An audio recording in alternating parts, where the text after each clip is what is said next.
Comme ça, vous m'entendez peut-être? OK, on va y aller avec le micro comme ça.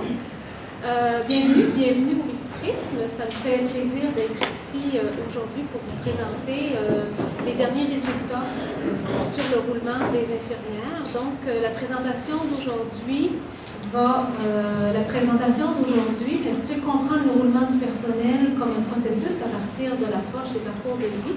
Donc, je vais vous présenter les 4 parcours de départ et implications pratiques. Pour présenter avec moi, j'ai invité 2 personnes qui ont été très impliquées dans le projet. Je leur ai demandé de venir me parler de leur expérience de travail avec l'équipe de recherche. Je vais parler des retombées dans le milieu aussi, en quoi la recherche a été utile. Est-ce que tout le monde nous entend en visio? Est-ce que oui, ça va de ce côté-là? Oui, ça va.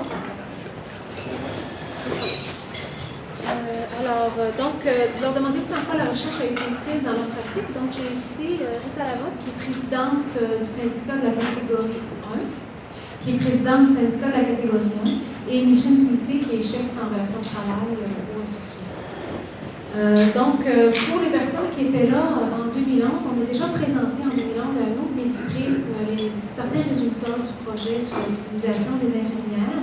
Et on avait aussi invité des gens des ressources humaines du syndicat à venir présenter. On trouvait ça intéressant de répéter la même formule parce que, depuis 2-3 ans, il y a quand même eu d'autres choses qui ont été faites dans l'établissement. Donc, c'est pour ça qu'on a invité Micheline et Rita. Donc, ce que je vous propose, c'est je vais prendre environ 25 minutes pour présenter les résultats de la recherche. On se garde à peu près 10-15 minutes pour Micheline et Rita et on aimerait bien avoir une vingtaine de minutes pour échanger avec vous. Alors, quelques mots d'abord sur le contexte de la recherche. Donc, il y a eu 2 projets dans l'établissement qui ont porté sur le roulement des infirmières. Il y a le projet fidélisation, comme on l'appelle entre nous. Donc, c'était sur la fidélisation des infirmières et des infirmières auxiliaires. C'est un projet qui a été financé par le C3S et qui a donné lieu à un rapport qui va être disponible très bientôt sur le site de l'équipe Riposte et sûrement aussi sur le site de l'établissement. Et il y a aussi eu ma thèse de doctorat, comme l'a mentionné Marie-France, qui a été financée par le CRSH, qui portait aussi sur les infirmières et les infirmières auxiliaires, mais qui abordait la question un petit peu différemment, sous un autre angle et en lien aussi avec leur rapport au travail. J'en profite pour faire une petite parenthèse tout de suite. Les projets portaient sur les infirmières et les infirmières auxiliaires, mais pour faire un peu plus court pour la présentation, je vais surtout parler d'infirmières, vous comprendrez que ça comprend aussi les infirmières auxiliaires. Donc, on a déjà présenté les résultats du projet fidélisation au Multiprisme en 2011, comme je l'ai mentionné. Et ce que je vous présente aujourd'hui, c'est beaucoup plus en lien avec mon projet de doctorat. Donc, c'est des résultats qui n'ont pas été présentés encore, sauf au comité de suivi. Alors, on peut se demander pourquoi s'intéresser au roulement. Donc, nous, on a commencé à travailler sur cette question-là en 2009. C'était à la demande de l'établissement parce que la direction s'inquiétait des taux de roulement assez importants auprès des jeunes travailleurs et se demandait en fait pourquoi ces jeunes-là quittent et quoi faire pour les retenir dans l'organisation. On s'est intéressé plus spécifiquement aux infirmières et aux infirmières auxiliaires parce que c'était parmi cette catégorie d'emploi-là que les taux de roulement étaient les plus élevés. C'était aussi parmi cette catégorie-là que les perspectives de recrutement pour l'avenir sont les plus critiques, mais vous comprendrez que le roulement n'affecte pas seulement que les infirmières, ça touche d'autres groupes professionnels, notamment les préposés bénéficiaires aussi, qui présentent quand même des taux de roulement importants. Mais à l'époque où on a commencé, il y avait déjà une étude qui se déroulait auprès des préposés aux bénéficiaires. Donc, c'est l'équipe Riposte qui a été mandatée pour travailler sur cette question-là. Je n'étais pas la seule chercheure de l'équipe, évidemment. Il y a René Bourbonnais, qui est maintenant professeur retraité, qui a travaillé sur cette question-là, qui est aussi membre de Riposte. Il y a Nathalie Chauvin aussi, qui est chercheur d'établissement ici. Et j'ai travaillé avec des professionnels, Nadine Bolduc, Audrey Duchesne, qui sont ici aujourd'hui, et Jannick Allard, Jacques Rio, qui à un certain moment donné ont aussi été sur le projet. Et Marie-France Lafont, qui a été impliquée à différents niveaux, au niveau du transfert de connaissances.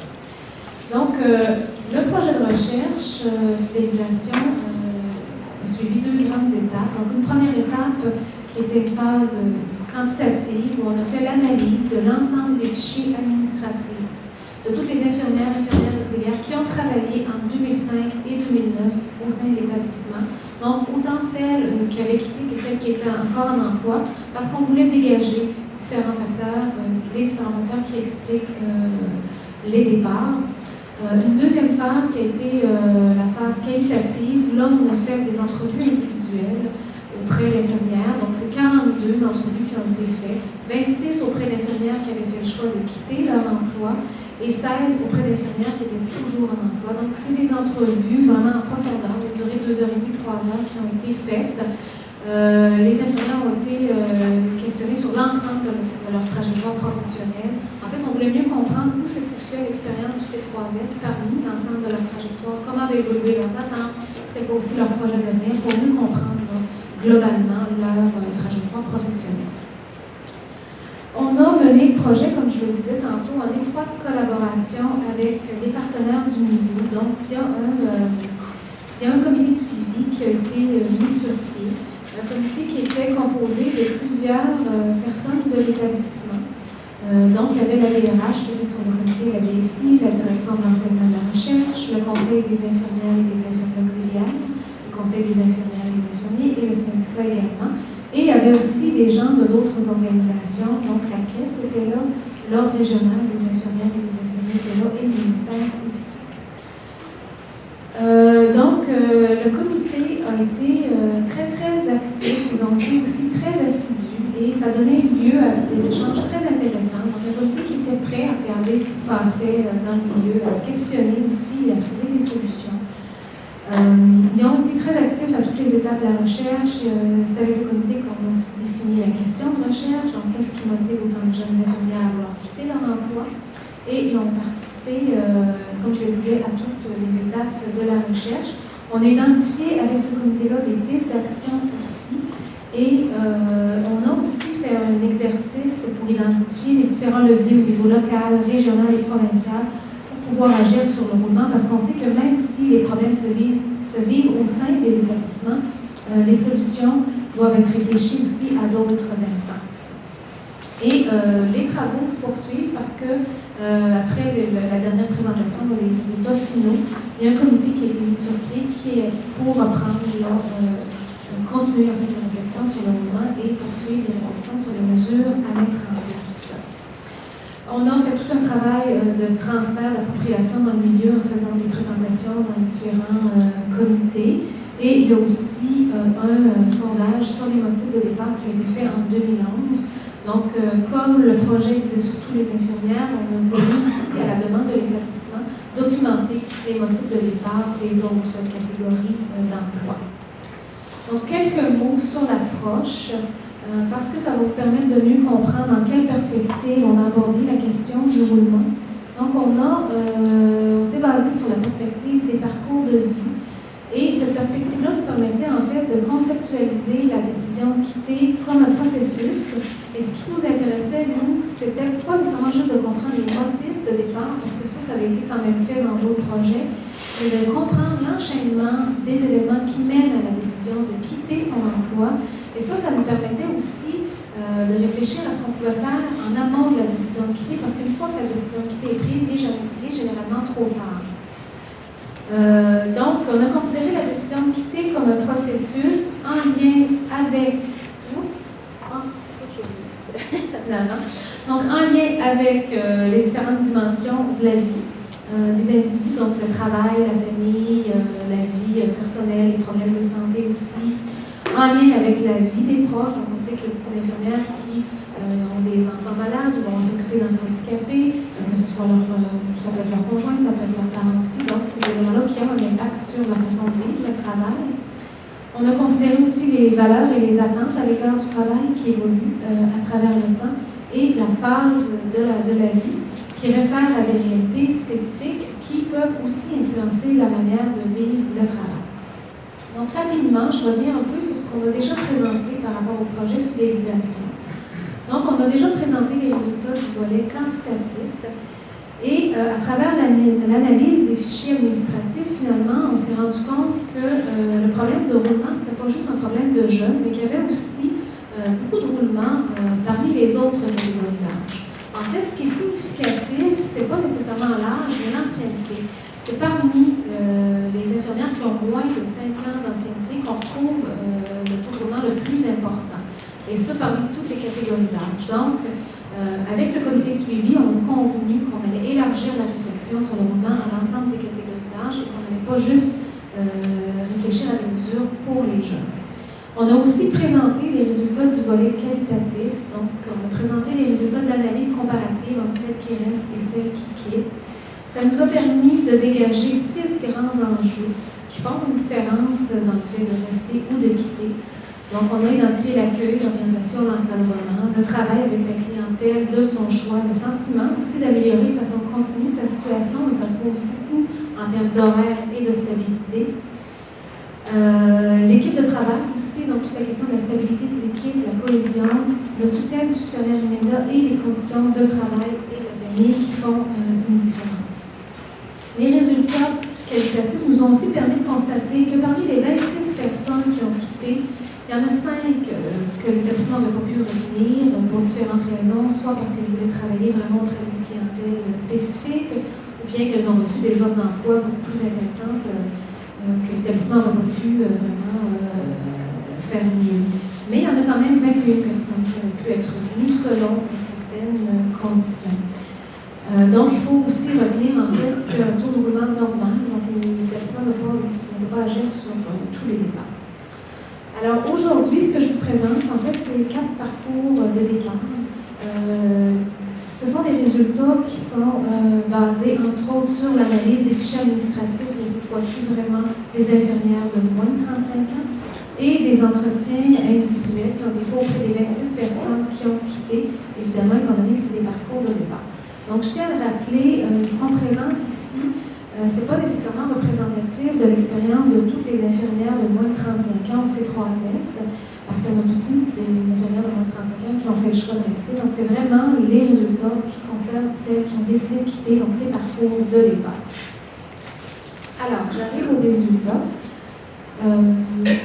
À partir des données quantitatives, on est en mesure d'établir un continuum de départ qui s'échelonne sur 5 ans. Donc, comme je le disais, c'est l'intervalle de temps dans lequel sont survenus la grande majorité des départs. Parmi les infirmières de moins de 35 ans, c'est 36 qui ont quitté entre 2005 et 2009. Et ce 36 %-là se répartit de cette façon-là sur le continuum. Donc, c'est 94 % des départs qui ont lieu à l'intérieur des 5 premières années.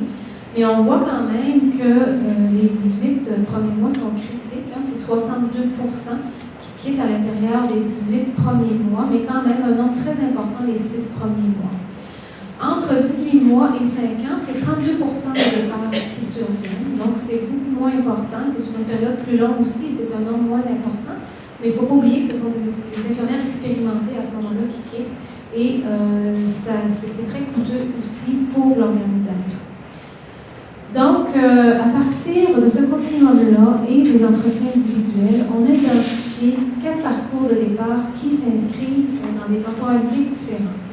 Donc, un parcours de départ qui survient très rapidement, le parcours 1, des départs qui surviennent à plus long terme, le parcours 2 et le parcours 3, et des départs qui surviennent à n'importe quel moment du continuum, donc le parcours 4. Alors, ce que je vais faire, c'est que je vais reprendre chacun des parcours, et pour chacun des parcours, je vais vous présenter aussi une vignette, donc une histoire de cas, qui représente l'histoire d'une infirmière ou d'une infirmière auxiliaire qui s'inscrit dans ce parcours-là.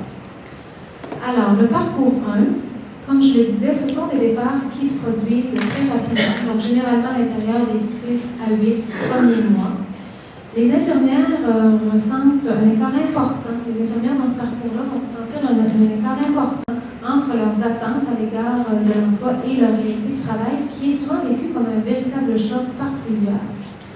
Il y a plusieurs insatisfactions qui sont identifiées. Évidemment, les infirmières n'ont pas nécessairement vécu chacune de ces insatisfactions-là. Mais ce qu'on remarque, c'est que c'est rare qu'elles quittent pour une seule insatisfaction. C'est souvent plutôt un cumul d'insatisfactions qui pousse au départ. Alors, ça concerne entre autres le manque d'encadrement et de soutien en début de fonction, ce qui fait en sorte qu'il y en a souvent plusieurs qui se sentent incompétentes, remettent en doute aussi leur capacité à exercer ce Et il y en a aussi qui disent qu'ils craignent faire des erreurs. Ça concerne aussi, je pense que je vous apprends bien, les horaires de travail instables, imprévisibles, qui sont vraiment un facteur majeur, un élément majeur dans les départs. Plusieurs mentionnent aussi un écart important entre la formation et la réalité terrain. Donc, elles sont souvent confrontées à des situations où leur charge de travail importante va les empêcher de prodiguer des soins à la hauteur de leur valeur professionnelle. Et ça, ça touche beaucoup la dimension relationnelle des soins. Et certaines parlent aussi de l'impossibilité de travailler auprès de la clientèle de leur choix. Alors, les départs dans ce parcours-là s'inscrivent dans une logique de « je cherche ma place ». Ce sont des départs qui concernent aussi bien les insatisfactions, qui touchent aussi bien les conditions de travail que le contenu de la tâche comme telle. Et donc, elle cherche un emploi qui va correspondre davantage à ce qu'elle s'attend du travail infirmier, du travail infirmier auxiliaire, et qui va aussi leur permettre de se réaliser professionnellement. Donc, je vous présente pour ce parcours-là l'histoire de Magali, qui est infirmière auxiliaire, qui a 29 ans, qui est en couple et qui a un enfant. Donc, pour Magali, le C3S représente son premier emploi et elle va choisir spécifiquement l'hébergement parce qu'elle dit qu'elle aime travailler avec les personnes âgées. Par contre, assez rapidement, elle va se rendre compte qu'elle n'aime pas du tout son emploi. Il y a plusieurs choses qui posent problème. Entre autres, elle ne se sent pas du tout bien accueillie par ses collègues et elle n'a pas non plus de soutien, ce qui va jouer beaucoup sur son sentiment de compétence. Les horaires de travail posent problème, les horaires imprévisibles, instables, et même si elle n'a pas encore d'enfant cette période-là, Magali, pour elle, c'est très important de marquer une frontière entre le travail et sa vie à elle.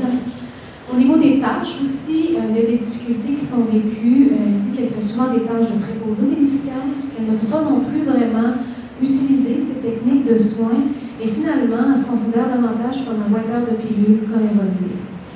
La relation avec la clientèle pose problème avec les patients aussi, parce que comme elle n'a pas d'emploi stable, elle doit changer souvent d'équipe. Elle ne peut pas tisser une relation avec ses patients, et ça aussi, c'est difficile pour elle, parce que c'est justement pour cette raison-là qu'elle avait choisi son métier. Donc, elle va quitter très rapidement à l'intérieur des 5 premiers mois. On voit ici que ce qui cause problème, c'est autant les conditions de travail que la nature de la tâche, et son départ s'inscrit dans une logique « je cherche ma place ». Donc, elle cherche un emploi qui correspond davantage à l'image qu'elle se fait de l'infirmière auxiliaire. Mais la question des horaires de travail sera aussi déterminante dans le départ de Magali. Si on regarde maintenant le parcours 2, le désir de stabilité, ce sont des départs qui se produisent généralement à plus long terme, donc on parle à l'intérieur de 2 à 5 ans. Les infirmières qui s'inscrivent dans ce parcours-là connaissent déjà les conditions de travail dans le réseau, donc elles sont prêtes aussi à faire certains compromis en début de carrière pour réussir à faire leur place au C3S, mais évidemment, elles s'attendent toutefois à améliorer leur situation au fil du temps.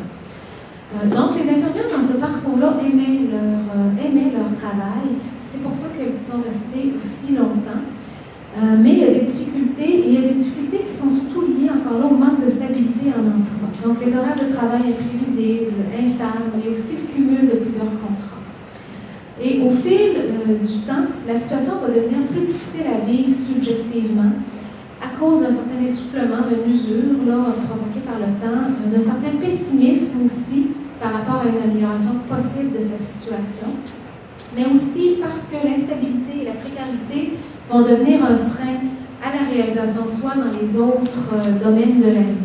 Donc, elles souhaitent à un certain moment donné de leur vie s'acheter une maison, être plus présentes pour leur conjoint, avoir des enfants, et les horaires instables, les revenus aussi instables que ça génère, vont devenir incompatibles avec leur nouveau projet de vie. Donc, les infirmières qui s'inscrivent dans ce départ-là s'inscrivent dans une logique de stabilisation. Donc, elles recherchent un emploi plus stable qui va leur permettre de s'investir aussi dans les autres domaines de leur vie. Alors, pour ce parcours-là, je vous présente Sandrine, qui est infirmière, qui a 27 ans, qui est en couple et qui n'a pas d'enfant. Donc, Sandrine arrive au C3S après avoir connu une certaine diversité d'expériences dans le réseau. Donc, elle a travaillé en centre hospitalier, elle a travaillé aussi dans d'autres C3S. Donc, elle connaît les conditions du réseau Et ce qu'elle veut, elle, c'est travailler dans un C3S. Donc, elle est prête à faire certains compromis pour arriver à faire sa place. Au C3S, on lui offre un poste à temps partiel qu'elle comble avec un autre poste à temps partiel dans un autre C3S. Mais malgré ces deux postes-là, elle n'arrive pas à travailler, à combler un temps plein. Et pour elle, à cette période de sa vie, c'est important parce qu'elle vient de se séparer et qu'elle doit payer seule sa maison. Donc, elle va devoir se mettre sur appel pour arriver à combler un temps plein. Mais là, elle va se mettre à travailler vraiment beaucoup. Elle va travailler pratiquement toutes les fins de semaine. Elle travaille de soir, de jour, de nuit. Des fois, elle a même 2 chiffres dans la même journée. Évidemment, c'est très difficile pour elle d'avoir des vacances en même temps dans ces deux emplois-là. Donc, elle a rarement des vacances en même temps pour les deux. Bref, pendant 2 ans, c'est un peu le genre de vie qu'elle va mener.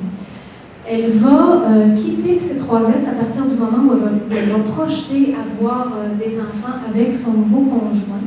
Et là, elle dit qu'elle aurait vraiment aimé, son premier choix aurait été de rester ici au C3S de la Ville-Capitale. Mais elle dit qu'elle va accepter la première offre qui lui procure une stabilité d'emploi parce que ses conditions de travail sont devenues incompatibles avec son projet d'emploi.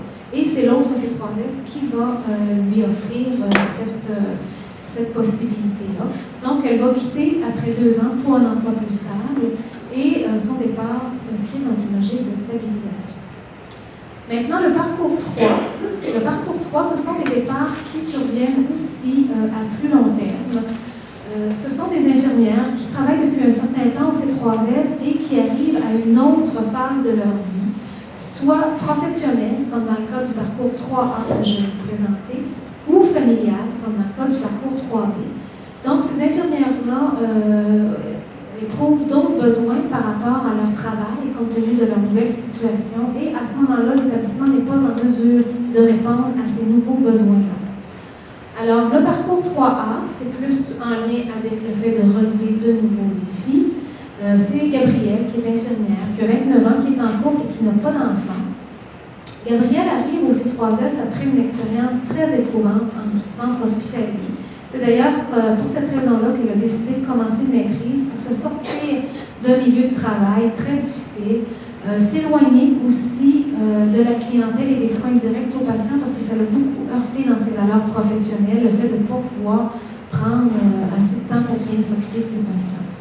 Donc, elle arrive au C3S et là, elle va cumuler un emploi à temps partiel avec des études à temps plein et son emploi au C3S lui convient parfaitement. Ça correspond à l'idée qu'elle se fait de la profession infirmière, donc elle a de l'autonomie, elle peut utiliser son jugement professionnel.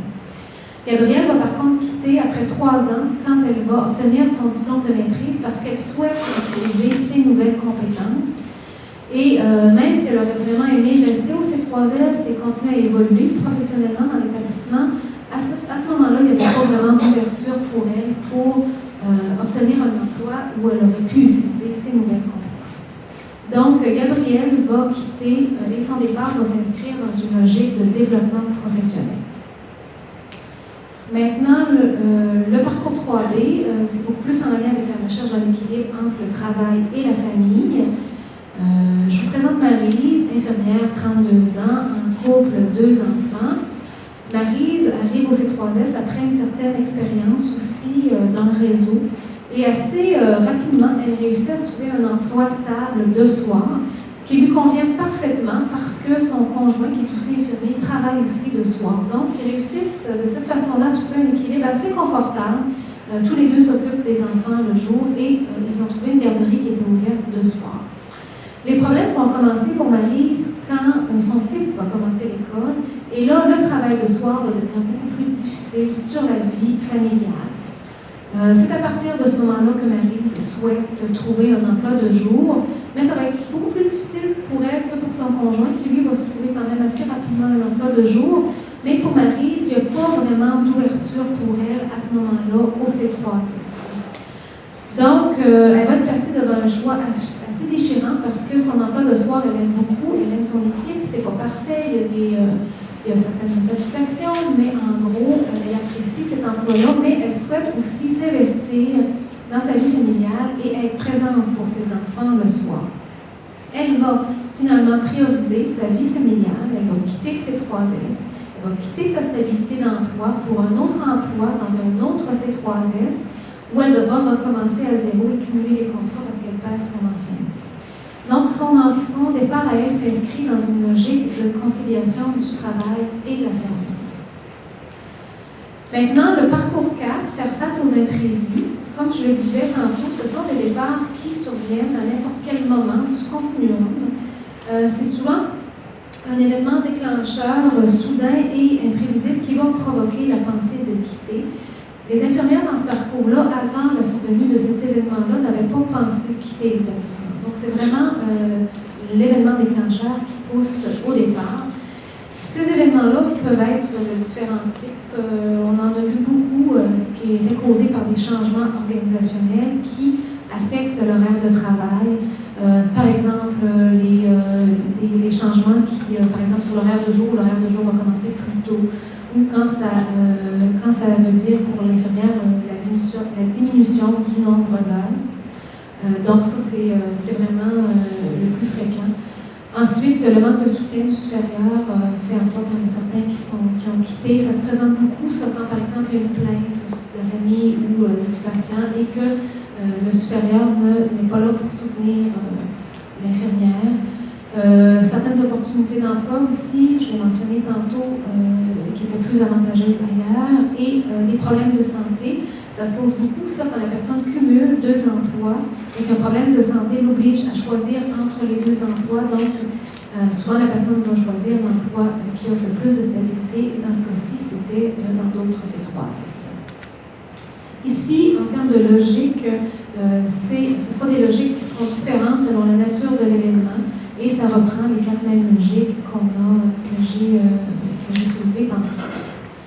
Alors ici, pour le parcours 4, je vous présente Monica, qui est infirmière auxiliaire, qui a 28 ans, qui est en couple et qui a 3 enfants.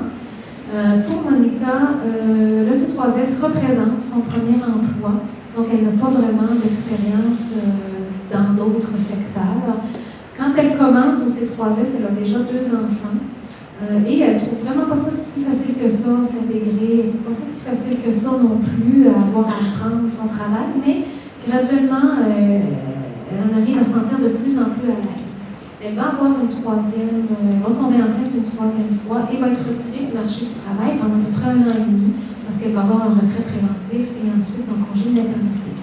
Quand elle revient, elle apprend que les horaires de jour ont changé, que maintenant, ça commence à 6h30 et finalement, cet horaire est incompatible avec l'horaire de la garderie. Son conjoint travaille sur la construction, donc elle ne peut pas compter sur son conjoint pour prendre soin des enfants le matin parce qu'il commence très tôt et elle ne peut pas non plus compter sur un soutien de son entourage, sur un réseau non plus. Donc, elle va quitter l'emploi pour cette raison-là. Et son départ, elle aussi, s'inscrit dans une logique de conciliation du travail et de la famille. Donc, qu'est-ce qu'on apprend de ces différents cas-là? Qu'est-ce qu'on peut retenir? Quelques éléments, entre autres que l'organisation du travail, c'est un facteur important à considérer dans la décision de quitter son emploi. Donc les jeunes qui commencent sont confrontés à des conditions de travail très difficiles en début de vie professionnelle. On a parlé d'horaires instables, imprévisibles, du manque de soutien, d'encadrement, des fonctions, de précarité, le fait de devoir cumuler plusieurs contrats aussi. Et quand les équipes sont instables, c'est encore plus difficile à vivre. C'est des conditions qui affectent le sentiment de compétence, qui affectent aussi beaucoup le sens du travail, on l'a vu. Et ça va être vécu plus ou moins difficilement selon finalement le degré d'expérience des infirmières. Donc celles qui n'ont pas beaucoup d'expérience de travail, ça va être vécu beaucoup plus difficilement que celles qui ont quand même de l'expérience ailleurs et qui peuvent peut-être s'adapter un peu mieux à ces différentes exigences-là. Ça va être aussi vécu différemment selon que l'infirmière a des enfants ou n'en a pas. Donc, les personnes qui n'ont pas d'enfants peuvent aussi s'ajuster un peu mieux à ces exigences-là. Alors, on voit aussi que l'insatisfaction au travail, ce n'est pas la seule cause des départs. Ça, je trouve ça important de le mentionner parce qu'il y en a quand même plusieurs qui ont quitté alors qu'elles aimaient leur emploi. Ce qui pose problème, c'est les conditions de précarité qui vont perdurer dans le temps. Donc, ce n'est pas tant la nature de la tâche comme les conditions qui entourent le travail et aussi Ça peut toucher aussi les questions de conciliation travail-famille et la progression, l'évolution, le cheminement professionnel dans l'emploi. Ça concerne aussi beaucoup les changements organisationnels qui en arrivent à affecter les horaires de travail, comme je le mentionnais tantôt. Ça réfère aussi, on voit aussi que les jeunes ont une logique un peu différente de conciliation du travail et de la famille. C'est-à-dire que les jeunes souhaitent s'investir à la fois au travail et dans leur vie personnelle, notamment la vie familiale. Donc, elles ne souhaitent pas prioriser une sphère par rapport à une autre, mais elles veulent s'investir à la fois dans ces deux sphères-là de leur vie. Ce n'est pas toujours possible pour différentes raisons. Et ce qu'on voit souvent, c'est que ça les oblige à diminuer leur temps de travail pour concilier leurs différentes responsabilités. Et ça prive aussi, inévitablement, l'organisation d'une main-d'œuvre à temps plein. Cette logique de conciliation-là nous aide aussi un peu plus à comprendre pourquoi les jeunes rejettent en bloc l'image de la vocation infirmière. C'est parce que pour elles, en fait, la vocation, le terme vocation, ça veut finalement dire pour elles ne pas avoir le droit d'avoir une vie à elle. Ça veut dire être disponible en tout temps, devoir faire passer le travail avant la vie personnelle et familiale. Et c'est beaucoup ça qui est remis en question quand elle remet en question l'image de la vocation. C'est de se dévouer au travail sans compter et sans rien attendre en retour. Par contre, pour la grande majorité des infirmières, le travail de soins reste au cœur de ce qui fait sens pour elles. C'est pour cette raison-là qu'elles choisissent ce métier-là. C'est pour ça aussi qu'elles y restent malgré les difficultés. Et pour elles, la vocation, c'est dans le souci du soin et c'est dans le souci de faire la différence dans la vie de leurs patients. Et ça, c'est encore très présent, même chez les jeunes infirmières. Alors, quelques implications pratiques.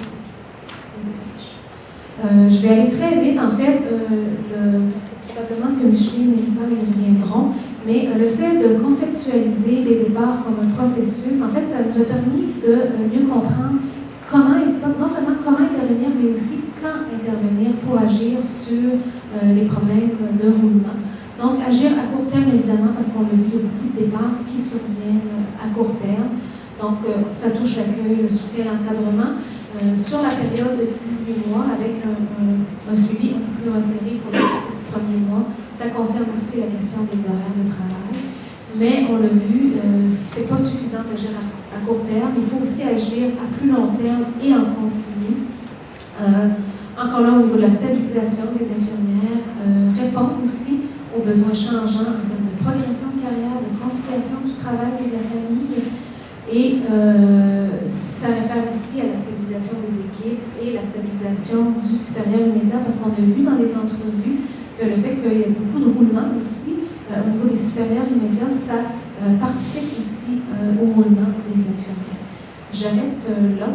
Je vous informe tout simplement que le sondage dont je vous ai parlé tantôt est disponible sur le site de Poste et que le rapport de fidélisation sera aussi disponible bientôt sur Poste. Et je vous cède la parole. Je m'excuse.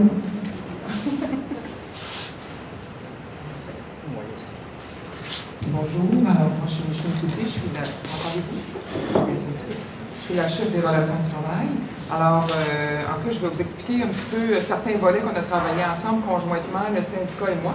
Et par la suite, Mme Lamotte va poursuivre. Alors, c'est sûr que les préoccupations qui ont été nommées là, ça fait partie de nos discussions paritaires, dans le sens qu'à chaque fois qu'on a des ententes à faire ou des dossiers à discuter ensemble, le sujet de la fidélisation du personnel, c'est toujours en toile de fond, parce qu'on ne veut pas les perdre, nos infirmières, au contraire, on veut les garder. Alors, il y a quelques mesures qui ont été mises en place qui ont porté fruit, je pense, étant toujours naturellement sujet à amélioration. Entre autres, il y a eu toute la création des équipes volantes sectorielles où l'objectif était de stabiliser les personnes au niveau de l'hébergement. Donc, en créant des équipes dédiées sur un site, 2 sites, 3 sites, selon la capacité qu'on avait là, de créer les postes. Il y a aussi toute la question là, on est en train de rediscuter là, de toute la gestion de nos équipes volantes établissements. On n'a pas terminé les discussions, au contraire, on est en train de regarder un modèle différent là, où on regrouperait le travail de façon différente. Je ne peux pas en parler beaucoup parce qu'actuellement, c'est encore un sujet là, de discussion avec le syndicat. Le but étant naturellement de mieux soutenir nos infirmières et infirmières auxiliaires qui arrivent dans l'établissement par l'équivalent établissement, donc c'est la porte d'entrée, qui se promènent un peu partout dans l'établissement, qui actuellement, à nos yeux, là, de façon paritaire, ne sont pas suffisamment soutenus, puis que des fois, ont parfois l'impression de travailler uniquement dans un secteur, ils aimeraient aller ailleurs, et puis elles se sentent des fois un petit peu emprisonnées. Donc, alors c'est là-dessus qu'on va travailler.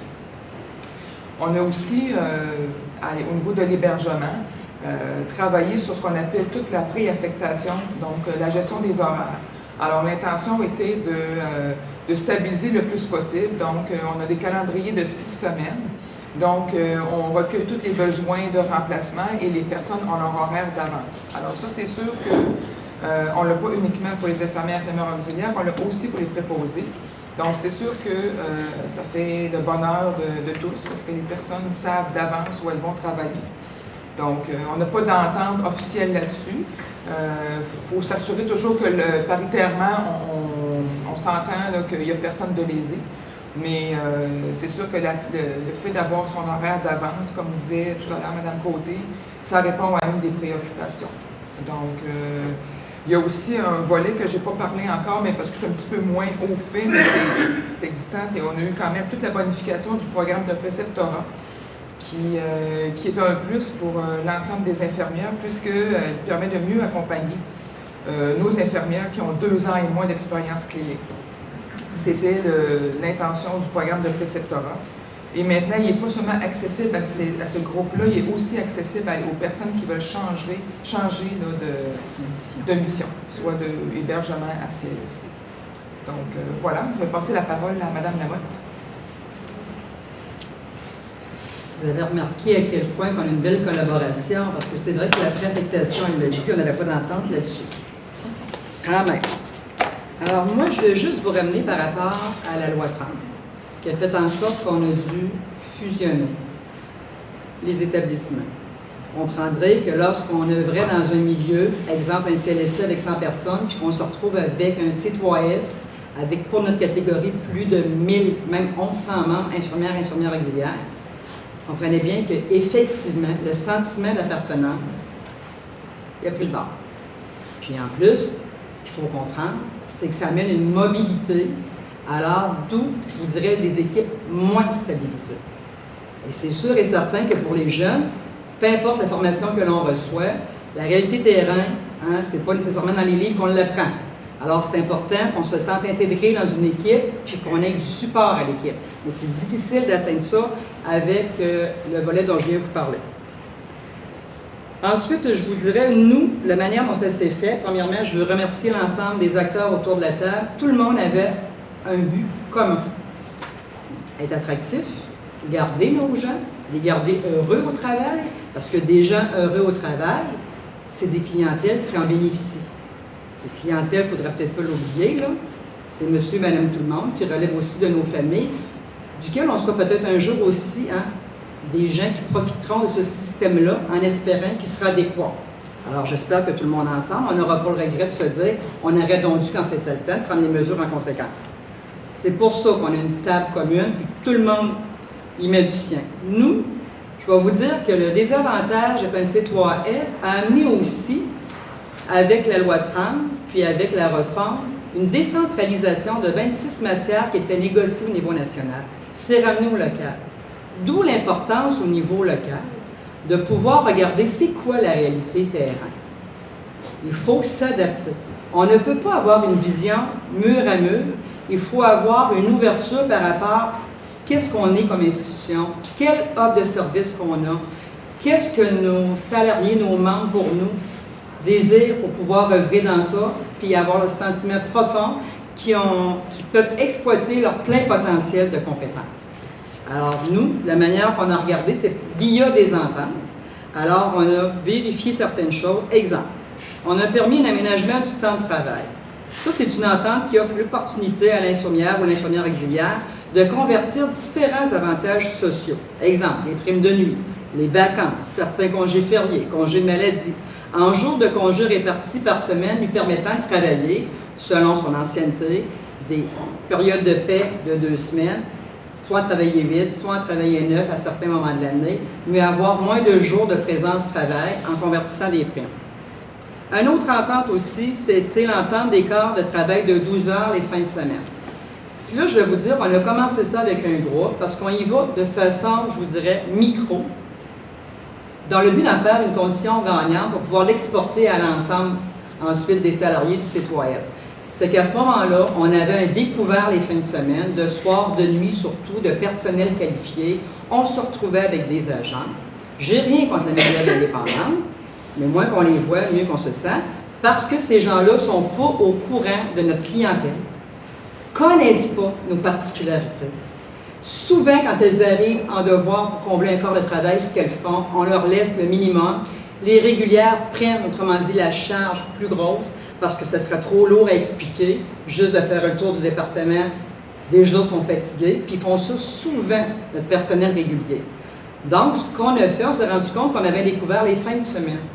On a proposé un horaire de 12 heures la fin de semaine.